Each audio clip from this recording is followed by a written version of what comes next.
So I just had a chance to talk with EpsilonKeyboards about some different things, and this is how the conversation went. If you like this content, please like and subscribe. Please uh, come by and check out my stream. All the links and his links will be down below in the description. Thank you. You look beautiful. I don't know what you're talking about. All right. So, Epsi, do you want to say who you are and what you do? Right. My name's EpsilonKeyboards. People call me Epsi. I stream on Twitch, put out some YouTube content sometimes. I guess I'm the creator of the EpsiMod as well, which is using disky films to put inside stabs to stop rattling, and you don't need to use lube as well. What is the EpsiMod? Okay, so essentially there is on the slope of the stem where there's the yellow and red, that is where you would put disky film. Yeah. Also, the bottom part where it's yellow, you would also put disky film. You need double-sided tape. Disky film doesn't have an adhesive. Mm-hmm. And what happens is when you put disky films in those two spots, it will stop the metal wire banging onto the plastic housing of the stem, which eliminates rattle. Uh, it is because it's a foam, it won't. It has a bit of give, so you don't actually need lubrication to stop it from hitting, and that's the one of the biggest benefits of it. It's not so much that it stops rattle, but because you don't have to add lube, you don't ever have to reapply lube. And what's the difference between the EpsiMod and the Holy Mod? The Holy Mod uses band-aids inside the stem. I forget the name of the creator, but he also uses lube inside. One thing is that it has the same effect as the EpsiMod, so it does reduce rattle. Some would say it's easier to apply, but the top out sound, you lose a lot of top out sound with the Holy Mod. If you look at this picture of mine, you see the black lines. The black lines is where you can't go past when you apply the disky films doing the EpsiMod. If you pass the horizontal line, then what happens is your upstroke will be affected, the sound of the upstroke. If you go past the vertical line, the vertical black line, then you get ticking noise. Now the Holy Mod goes on where the red part is, goes to the yellow part, and then also onto the black part of the horizontal line. And so it makes it a lot easier to apply. He still uses lube, but because he goes to where that black horizontal line is, the amount of space where the wire can actually travel is reduced greatly. Mm-hmm. And so it will affect top out sound and sometimes how it travels back up. Epsi, what got you into keyboards? I was looking to spend money on buying a mechanical keyboard. So I was using Cooler Master Devastator, the super cheap Yeah. combo mouse thing. It costs like $30, whatever, for the mouse and the keyboard and the keyboard. Yeah. Just playing games and stuff like that. And you know how you are when you're a gamer. You're like, oh, I swear, if I had a better keyboard, I'd just be a better gamer. Kind Yeah. of aspect. I'm like, I swear it's this damn It's the keyboard. keyboard, man. It's always Yeah. your hardware. So Now you can't blame your so hardware. yeah. I was willing to spend like, $200-$300 to buy a mechanical keyboard, and I needed to do some research. I'm not just gonna drop $300. The first big person that I encountered was Tay Keyboards, Yeah. doing all his videos and stuff like that, and I consumed like a lot of his videos, and then that was kind of like, oh, there's more keyboards than what I know about. Yeah. And then I also from there found Teha Types. This was in his infancy. So when he had kind of like just started doing some YouTube videos, then I was like kind of like, oh, okay. I don't know anything of this. I don't know anybody in the keyboard world. Well, I didn't even know there was keyboard world, to be fair. I just didn't know anybody that was into mechanical keyboards. There's a better way of saying it. And so I bought this keyboard called is it Hexgears? But not the Hexgears, the American company, but it's like a Hexgears Chinese AliExpress company. Uh-huh. And they had a super cheap hot swap board with KL box switches for something like 50 US. And I'm like, oh, okay. So I'll buy this, and then I can buy other switches later. and put them in. Yeah. And that's kind of like how it started. What other hobbies do you have? I play Dota 2. Just do gardening. I like to grow chilies. Chilies. Not to say that I can eat very spicy food, but I do like eating spicy food. So you have a green thumb, huh?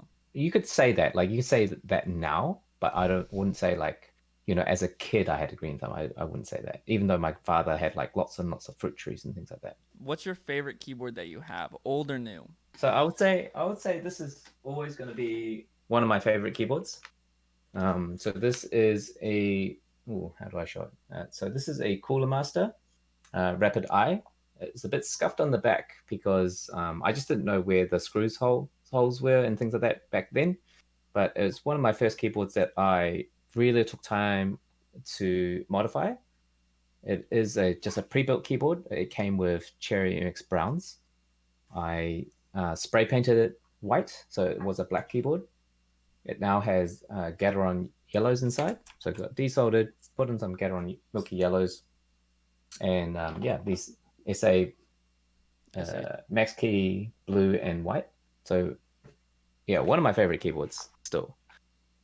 Like, it sounds really good for a pre-built keyboard. So I talked to you a while back, and you said that you didn't have any GMK sets at the time. Do you still not have any GMK sets? Technically, I do now. I bought a really cheap set, so I bought it for 100 New Zealand, which is about 67 US dollars. That is really for cheap.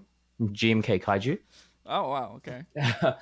So it the person had a scuffed backspace, and I don't know if he knew the resale value of GMK, but I didn't offer him $100. I said, hey, what are you wanting? He said $100. I'm like, done. So, I mean, yeah, that's a steal. That is yeah. definitely a steal. Any GMK set that you can get for $100. I mean, yeah. Yeah. It's 100 New Zealand, remember? So it's like 70 US. I did ask you the other day if you had artisan keycaps, and you said no.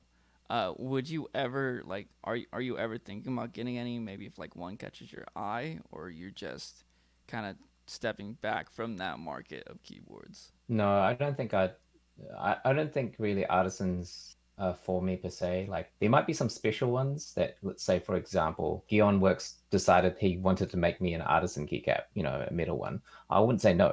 Yeah. So I'll take that. I'll put that on my board happily. I know that Tempest from Tempest Keycap Pullers, he's made me some wooden ones that I use on my boards, SA profile, so they're pretty cool.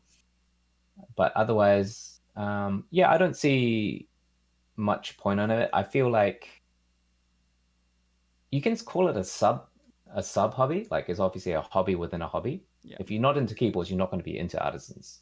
But it's also a hobby in itself. It's like collecting shoes, collecting basketball cards. I mean, you could just collect them without doing anything with keyboards. You could. Really expensive, so I don't do it. It's not to say that it's not worth it, because it is a form of art, and the artist takes a long time to make it or to design it, get the tools that are required to make it. Sometimes I look at a big giant painting and it costs $800. I'm like, is that really worth it? Yeah. But it's, it took that artist that much time to make it. Yeah, you can't get it unless, For me, it's been very difficult to be like, oh, I want to get an artisan, but I also want to spend a butt ton of money on a keyboard too. Keyboards just in general is an expensive hobby. So, what is your favorite keycap set that you have? Favorite set that I have? I actually don't own many sets, so I just have some cheap AliExpress sets. I've got some Max Key SA sets. I have gone on some stuff. So, for example, DCS Delftware, I've got some of that coming. I am in the Cat Hyperfuse group buy, but I don't know it's Cat, so I don't know when that's ever going to arrive these days. Is it going to come dice up? Is it going to come double shot? I don't know. That's what the news was a few months ago. But my favorite colorway is, was it Violent Tendencies? So that's my favorite keycap set, I feel. Except for that, I've heard that the modifiers were really bad. There are sets that have been looking like Violent Tendencies. Was it Huakai? I think GMK Huakai, but they use cream alphas rather than white alphas. So I'm like, there was GMK Evangardia, which was close, but you had to buy the white alphas separately, which means that I would have had lots of keycaps that I didn't really want. And then I would have to spend something like 250 USD to essentially to have the set that I want, and I just that's too expensive to me. Yeah. I mean, and there's not a lot of New Zealand companies. I mean, you're based out of New Zealand, so you either order from U.S. AliExpress or Australia, which is the closest one to you. Yeah, Daily Click. Yeah. Yeah, Daily Clack. What is your favorite company that you've been that you go to besides? I mean, Buy like, stuff. yeah, to buy stuff. Oh, okay. So most of the time I would be supporting Daily Clack. Daily Clack and Keyboard Treehouse are my main go-tos in New Zealand, Australia. Then otherwise, I do have some friends and stuff like that overseas, but like I don't buy from them just because it's just the shipping is is far and takes a long time. Yeah. But I do recommend them if, like, for example, if you're in North America, I would recommend you go to check out Keyspresso. Novel Keys is good. Otherwise, if you're in Europe, go visit Keyboard.store, or Malaysia, the store Keys.my is really good too. Yeah. So. I do buy from Keys.my because Keys.my. Keys.my. They're a Malaysian store. Yeah, yeah. Their I've seen shipping, those. yeah, they're always DHL, so we always run a little mini group buy if we want to buy from there. If you could tell yourself something that you were getting when you were first getting into keyboards that you knew now, what would you do? It would be like how to set up stabs the right way, or how to loop switches right away, the proper way without over looping or under looping. I would tell myself more about, like, let's say, because at the beginning I was super curious, so I would look at all the different keyboards, all the pre-built ones, like I had my Cooler Master, and I like doing that kind of stuff. So I'd go on New Zealand's version of eBay and just looking at buying heaps of stuff, checking out all the different switches and stuff like that. And I would have told myself that in pre-built keyboards, there's not a lot of variety between switches. And so I was kind of wasting my time looking at that kind of stuff. When, yes, look at it, find a few switches that that they have and play with them. But I think I wasted a bit of time and money just buying that kind of stuff. Yeah. What group buys are you in right now, if any? So yeah, I've got the Cat Hyperfuse. Yeah. The DSC Delftware. I will be getting CRP tomorrow. My Queen switches are coming soon. I got my KK Lightwave V2s yesterday. Any boards? Oh, Saka 68. Oh, nice. That's a nice board. I just wanted a cheaper board that was hot swap. The Iki 68 Aurora. I got that in mint. I wanted Bluetooth so that I can use it at work. Do you do commissions? Yeah, for New Zealand. I would say there are two people that would be willing to build people's keyboards. The other person would be Tempest. But yes, I do charge. I feel like I don't charge a lot. So I charge 35 New Zealand, which is around 25 USD for the first time. So if you've never used my services, that's how much it costs. And then it's 20 New Zealand, which is about 13 US after that. So it's kind of like, if I charge people, then I feel obligated to them, like to make it like really good for them when I build their keyboard. And they also, I feel like it's like a contract, right? When it's free, I feel like it's like, meh. If it doesn't work, I can just give it back to them, and it's like, why should I make it absolutely perfect for you? In a sense. Yeah. What I've noticed with people who do free commissions is if you do free commission builds, you have pretty much any amount of time to do it by. And if you are paid to do it, you kind of lengthen it to be like, or not lengthen it, but shorten it, be like, I only have X amount of days to do this build. for them. Yeah. That's how I've seen That's it. also yeah, that's for sure. It can be. It just depends on the client. Like obviously, I've had like lots of returning clients, and they would just tell me, oh yeah, just whenever. Obviously depending like if they need switches lubed, and my backlog of needing to lube how many switches, and how long it takes to lube just to lube switches. Commissions are. I would say I only do it when it's going to take me longer than half an hour.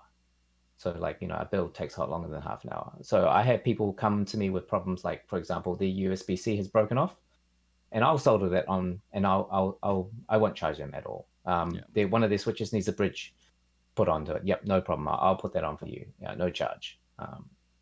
Because like it feels really petty when you uh, do something like that. And also, one of my big things in New Zealand is about growing the hobby. Uh, it's really small here. Yeah. It's bigger than in some places. Like for example, one of my followers called Iron or Effie. Um, he's from Pakistan, and he can't find a single person from Pakistan that is in Pakistan, not Pakistani, but in Pakistan. But Yeah. so New Zealand has a decent amount of people.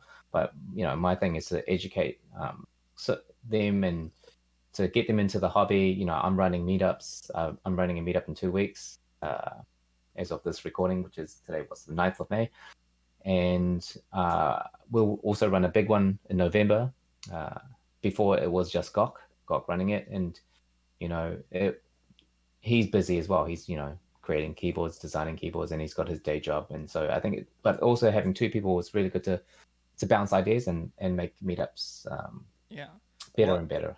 I mean, New Zealand, lucky for you guys, is open. Yeah. Whereas America, it's still, I mean, it's opening up, but also, do you really want to go out? Yeah, um, for sure.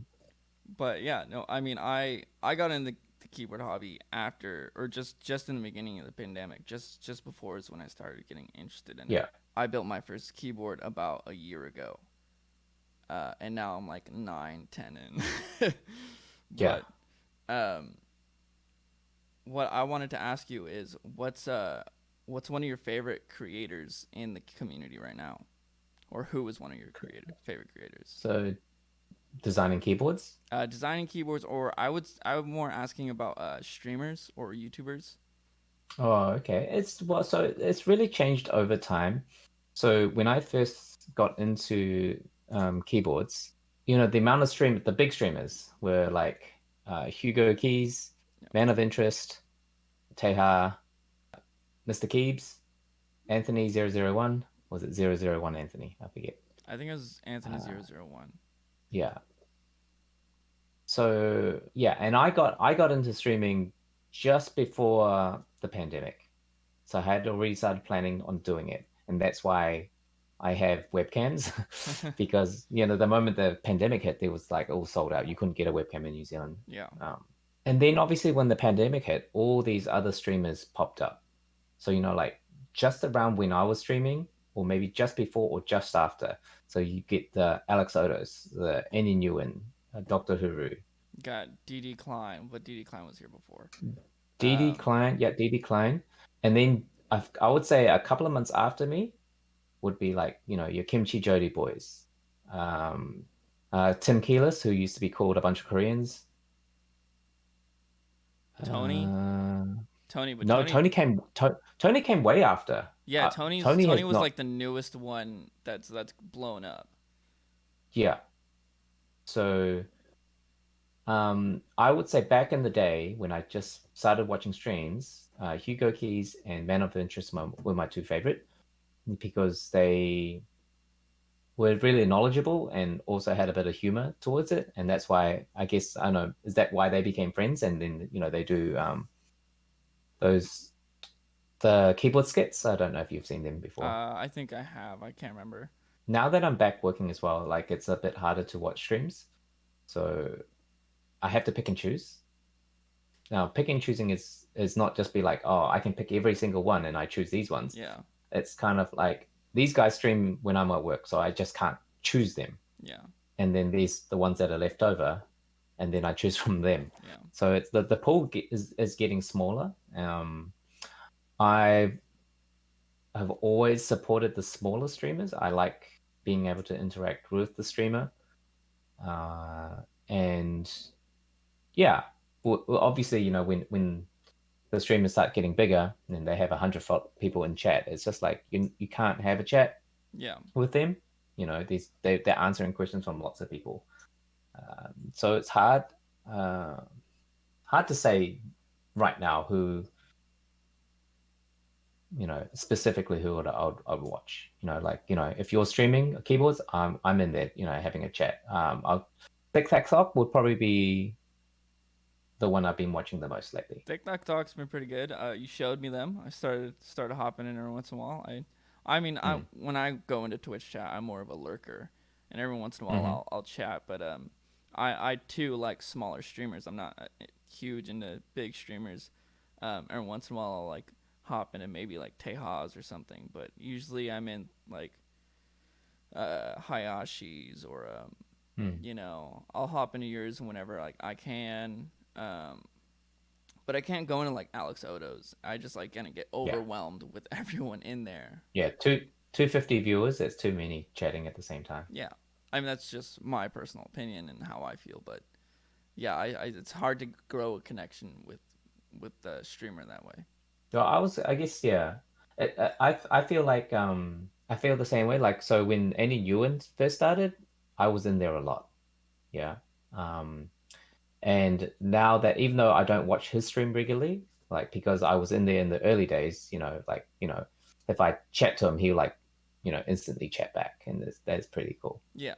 I was remembering the days when he was, asking people to send in boards and building all sorts of stuff that would come in, corns. I was there before he started dancing on stream. Before he did his Andy Wing voice as well. Andy Wing voice. Andy's a good streamer. He's definitely a very good streamer. He knows how to keep content kind of going. I feel like that's one of the things that as a streamer myself, it's kind of hard, especially in such a niche kind of streaming community, where it's like I have to kind of have something to build or something to do, because I'll play games on stream every blue moon, but I can't do that. That just kind of kills my soul. Where it's like I prefer to do something with my hands, like building something, taking something apart. So my next question would be there be something else that you would like look into building on stream besides keyboards? Not really. Like, for example, on my subathon, you'll notice that in lots of other people's subathons, they would play games, do other stuff, because that it's subathons are long and arduous. Yeah.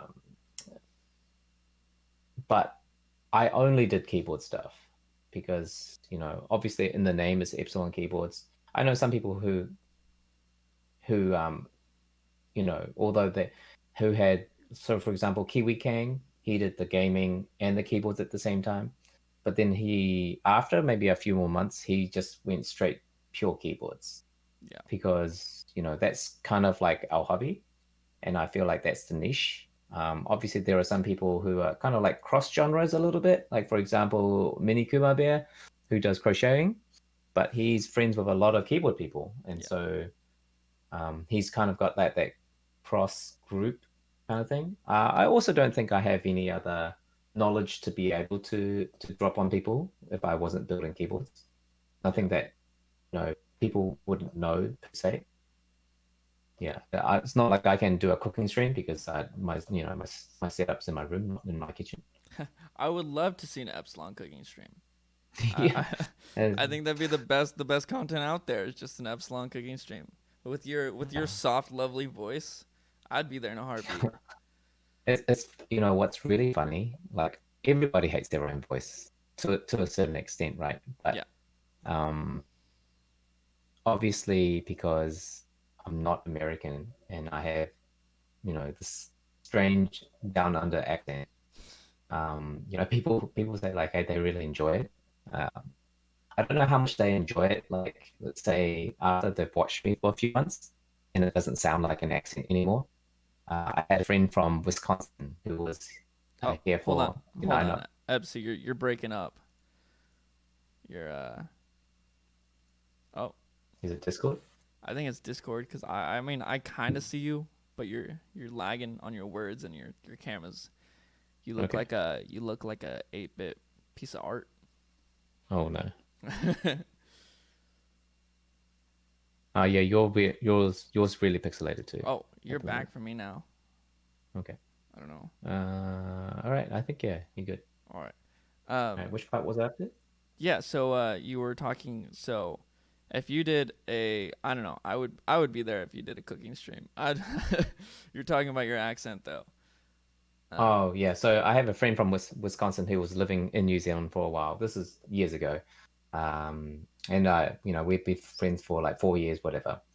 Then he went back home for a few years, and went to visit him in Oregon City, which is in Oregon. Yeah. And the first time he saw me, he was like, "Dude, you have an accent." And then after like an hour, it's like, "Dude, you don't have an accent." Like, so I don't know if that's how people perceive me when they watch my stream. Like, obviously, it's different when they first see me, but does it go away? They ever be like, oh, is it like a TV accent? When you watch TV, it sounds like nobody has an accent, right? Yeah. It's this the TV American accent. I mean, do I have an accent to you? I mean, I feel like I have like Yours a is pretty neutral, like a pretty neutral American accent. yeah. I mean, from California, you kind of get stuck with that. Either that really California accent where you're saying, "Hey, what's up?" or you sound like you're high Yeah. all the time, um, or you're saying Yeah. hello, which is I mean, I say hello, but Mm. um, I mean, one of my best friends is Australian. Not to say that you're Australian, you're a Kiwi, um, but it's definitely very interesting getting to know someone and hang out with someone constantly who has an accent. Because I honestly like when I talk to someone with an accent, I start to emulate their accent without knowing. Not trying to be Yeah. like rude in any way, but I'll just start doing like small mannerisms in that accent, and I'm like, wait, no, that's not my voice. Yeah. I mean, I think it's a pretty natural human thing because that's how accents are evolved, right? Like, how do you get an Indian accent? How do you get an American accent, right? Or Southern drawl? Yeah. Because you are around people that do it, and so then you start doing it. That's how that's how you pick things up. I know that people in this hobby. So, for example, we say words like data, aluminium. You guys would say data and aluminum. Yeah. And then, but obviously, you hear people if a New Zealander watches enough American streams and they start talking to me, they can sometimes slip out the whole, Oh, data. aluminum. And Yeah. yeah, Yeah. yeah, Yeah. Aluminium sounds like an X-Men thing to me, like like what Wolverine has inside of him. yeah, Um, yeah. my next question is, what's your favorite keyboard size? I mean, there's different percentages. There's 60, 40, TKL. I always like TKL, um, but sometimes it is a bit big on my desk, and so I would say 65% is really good. It can be 60%. I'm trying to like it, but otherwise, but when I say big keyboard, I really like the Type K, and that's a big keyboard. It's a big keyboard in the surface area. You put the rest on, it's massive. It's bigger than the TKL. Yeah. It is 60%, but it's got that left space, right space. Uh, but I have been learning to use the full space as a function layer as well by holding it down. But otherwise, yeah, I would say 65% is ideal if I had to compromise. But if I could only have one size keyboard forever, it would probably be TKL.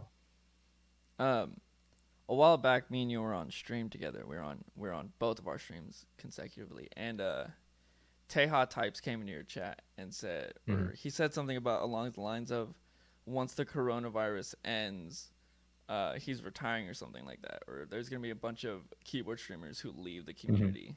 Um, Hmm. and we kind of got onto that topic, and we talked about how me and you won't quit because you started before, or Mm. and I just like doing stuff with my hands. Hmm. Now, do you think how much do you think the community will dwindle down after the coronavirus ends? I would say at least half. You have to think about, like, obviously the community has grown, but it's grown because of the pandemic. Um, you have to have a look at who was there before, how many of those guys are here now.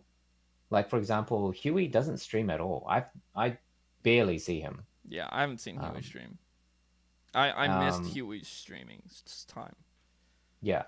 There was a time when Tubies was streaming a lot, like during last year. But if you look at how many times he streamed this year, it's very little. I guess for people at ebbs and flows, like even if they're doing a normal daily job.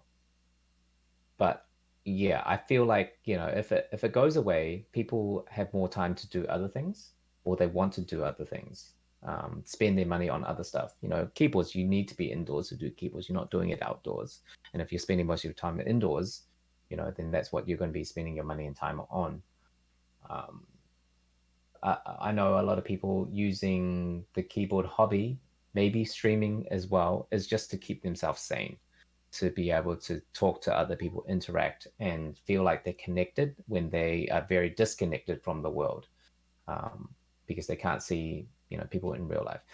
What we don't know is things like the person's real personality. Like, are they an outgoing extrovert that needs to be around people all the time, to be able to have a good well-being, a mental well-being. So I would say, yeah, I would say half. You can see as this pandemic has gone on for longer, how many people has kept up with the streaming. So for example, there's ones that used to stream all the time. So Kiwi Kang used to stream all the time. Kimchi Jody Boy.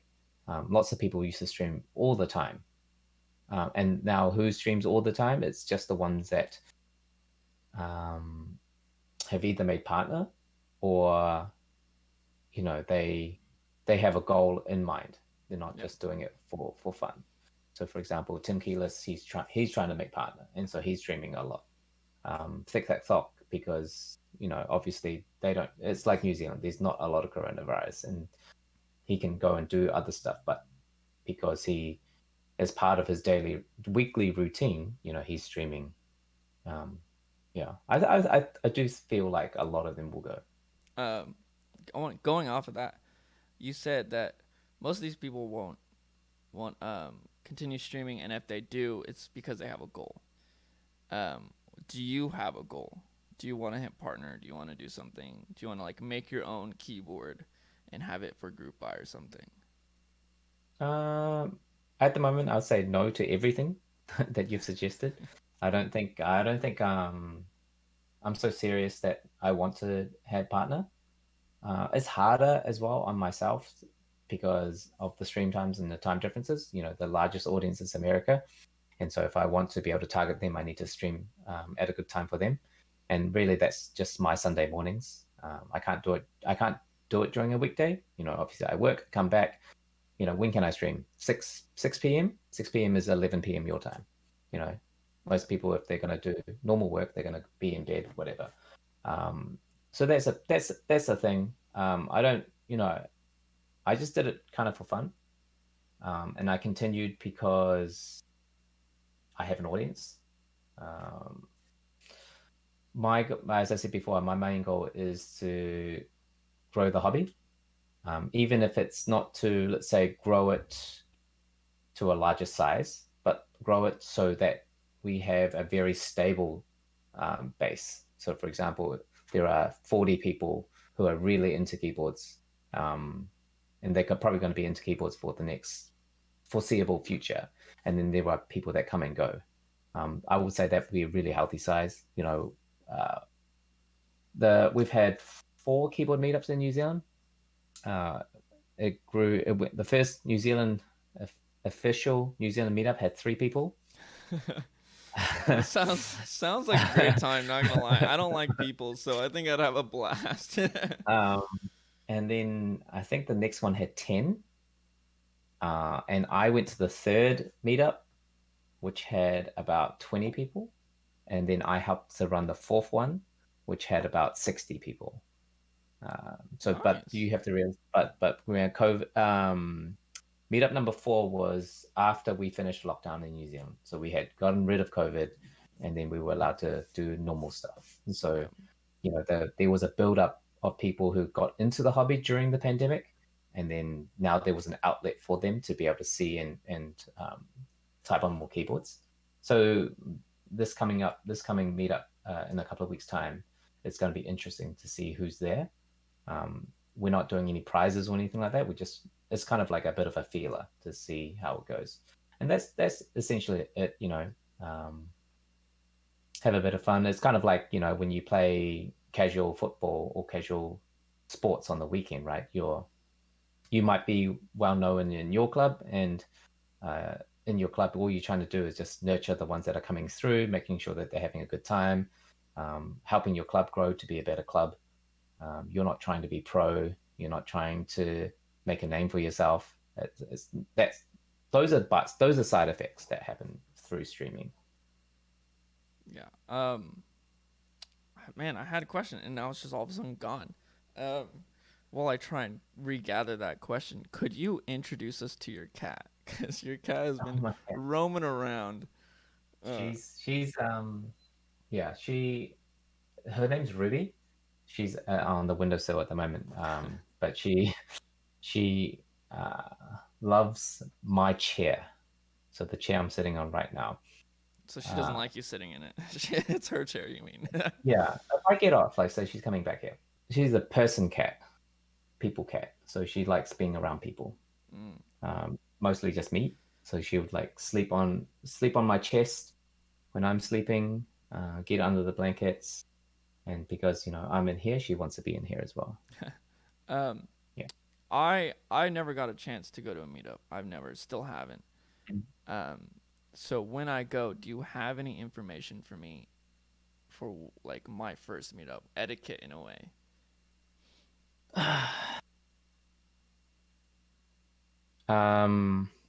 Don't do anything to the board unless you ask the person. Well, it's usually standard rules, but depending on how big the meetup is, if it's like a super massive meetup, I know like Sydney has 200 people at their meetup, which is insane. But like the rules we set is like, don't take off keycaps, don't touch artisans unless you've asked that person to be able to touch and feel, because they do cost a lot of money, and some people don't like you doing that kind of stuff. Try everything, go around, come back, have another type on it, like don't just be like, walk around, tap tap tap, and then keep walking. Like sometimes, when you're going clothes shopping, you kind of just like look through the clothes and brush through the clothes and just like go through the rack, whatever. With keyboards, because they don't happen very often. Really take the time, type on it. If you're not sure, if you can, find a seat and sit down at the table, because there's a big difference between standing up and typing on it versus sitting down and typing on it, like to get a real good feel. Things like long pole stems on a Switch, you don't really get the feel of the long pole stem when you're standing up. You're just tapping away. But when you're sitting down and it's just finger motion, you can really feel the short travel distance on a long pole stem. And for some people, that's quite egregious if they've been typing on 4 mils for a long time, and then now suddenly they have to type on a 3.5. One big thing about meetups is that it can be quite noisy in there, and so you don't get a true sound for the keyboard, and so you have to be wary of that. Mostly, I would say if you're an aesthetics person, meetups are great. Like you get to go around to be like, oh, that looks great, that's all great, and then you can be like, yep, I'm buying that key set to match with that keyboard, that kind of stuff. Yeah. But if you're going for sound and things like that, you just need to take it with a bit of a grain of salt, and just, I don't know, at that meetup, how they do things, you might be able to have it in a quieter spot, where you'd be like, oh, you can take this keyboard over here, where somebody's monitoring it, and so that you can have a good type on it. Yeah. Yeah. Kimchi once said that you should never trust a sound test, a render, or nothing. Pretty much, you should take everything in the keyboard community with a grain of salt because you never know how many mats they're on. You never Mm-hmm. know what kind of mic, and if the mic has any sort of built-in Mm-hmm. built-in noise resistance or strain on their interface itself. Um, Yeah. which I mean I would agree with, and I think you would too. Mm-hmm. Um, and I tell my viewers this too whenever I type. This isn't going to be exactly what it sounds like, but this is as close as I can show you. Yeah, it's gonna be, yeah. You're right. It's like different mics, different settings, and stuff like that. I would say, that's why the best way to do it is to talk to a smaller streamer, and I think that's the benefit of it. If you go with a streamer that has lots of sponsors, you have to take their word at a very grain of salt. Um, it's they don't want to bite the hand that feeds them. Yeah, So when you go to a smaller streamer and you ask their opinion, they will give you a really honest opinion, yeah, versus I like it, I'm not. It's scratchy compared to an MX Black. It's this GMK set it's good, but it's got these problems. They're more willing to say it openly. yeah. Um, what But what's your favorite switch? Linear, tactile, probably not clicky. I don't mind cookies. I don't mind Blue Alps. I don't mind box whites. Uh, I find those clickies are fine. I won't. I don't like. I'm not going to use. I don't really use anything for a prolonged period of time because that's not my job. I come here, I game, I type some stuff, talk to people on chat, um, on people on Discord, whatever, and then I'm not there. I'm not sitting here for 3 hours typing something. Yeah, So I'm one of these people, like, it doesn't really matter what switch, unless as long as I like the feel of it. I like Alp switches, and Alp switches are big on tactile feedback. Linear switch, if I like a linear switch, it needs to sound good. Sound good over feels good, but if it doesn't feel good, like a cream switch, I just hate it. I hate cream switches. I just think they're terrible. I think Um, I like creams for their sound, and mhm. it takes a long time to break them in. But I Yeah. do like how creams sound. Now, like Hmm. the next big competition to the creams has been the piano palm linears, the JWK piano palms. Have you Hmm. tried those? No, I haven't. I haven't tried any of the recent palm switches. For me, if I want a long pole stem, I'm just going to get raids from Keyboard Treehouse. I have them on this Ogre right now, and they're really poppy. It's smooth because of the unwiped polycarbonate mix on the stem, and then, yeah, and it's a slightly long pole, but it's not as long as a Kale Black stem. So that means the travel's a little bit better as well. Okay, cool. Okay, so on the 22nd of May, which is a Saturday, in New Zealand, which will be a Friday around 5 p.m. So the 21st of Friday, 5 p.m. Pacific Standard Time, New Zealand is running a keyboard meetup.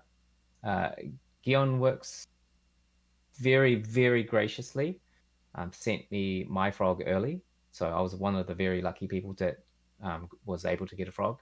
He popped into my stream. I talked about that we're having a meetup, and he sent my one early. I will still trying to set up internet at the place, that the venue that we're running the meetup. If I can get it, I'm going to be building the frog live at the meetup. So Whoa. that'd be something a bit different, bit cool. Um, I would for so sure be there if you're streaming that. yeah, I'm gonna yeah. come by that stream. So that'll be pretty cool. I know that there was a few people. I streamed the last meetup on my phone. It's scuffed as, um, but yeah, having a proper setup there will be pretty cool. So check out the meetup, and obviously check out the frog build. But otherwise, really looking forward to um, looking at some more of Gok's boards, Type K and Ven. that are coming up. Hopefully, Q3. Hopefully, Q3 or Q4.